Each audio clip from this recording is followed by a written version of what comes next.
বিপত্তারিণী পুজো, তো সকলকে শুভ বিপত্তারিণী পুজোর অনেক অনেক শুভেচ্ছা। তো আজকে হচ্ছে নিরামিষ খাবার, তো নিরামিষ খাবার যেহেতু সেই জন্য আজকে আমাদের নিরামিষ আলুর দম আর আমরা লুচি খাবো। তো এখানে রয়েছে দেখো তিল রয়েছে, কাজু রয়েছে, ধনেপাতা, টমেটো আর হচ্ছে দই, এগুলোকে আমি পেস্ট করে নেব। তারপরে আলুটা সিদ্ধ করে রেখেছি, প্রসেসিংটা দেখাবো, দেখতে থাকো। সব আমি ভালো করে পেস্ট করে নিচ্ছি প্রথমে। দিলাম, এবার একটু হালকা ভেজে নিচ্ছি, আর মশলাটাকে তো দেখালাম পেস্ট করে নিয়েছি কী কী মশলা। এখন আলুটা ভাজা হচ্ছে। দিয়েছি গোটা জিরে ফোড়ন দিয়েছি এর মধ্যে, এবার মশলাগুলো অ্যাড করব। যেটা পেস্ট করে রেখেছিলাম তোমাদের দেখালাম, সেই মশলাটা কিন্তু এবার অ্যাড করে দিচ্ছি।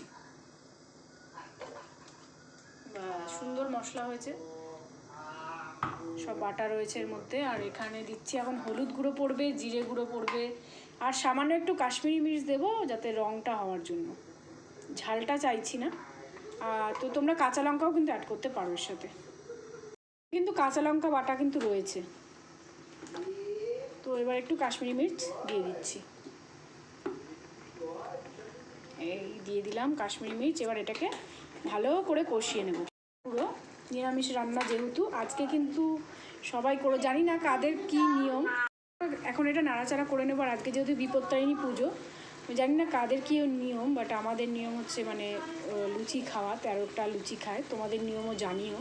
তাই আজকে সব কিছু নিরামিষ, আর আমার মা যেহেতু করেছে, তো মা আজকে লুচি খাবে, 13টা লুচি দেখাবো তোমাদেরকে। মশলাগুলো দিয়ে কষিয়ে নিয়েছি, এবার আলু দিয়ে ভালো করে কিন্তু কষানো হয়ে গেছে। নিরামিষ আলুর দম কিন্তু রেডি। এবার একটু ভাজা মশলা দিয়ে দিচ্ছি।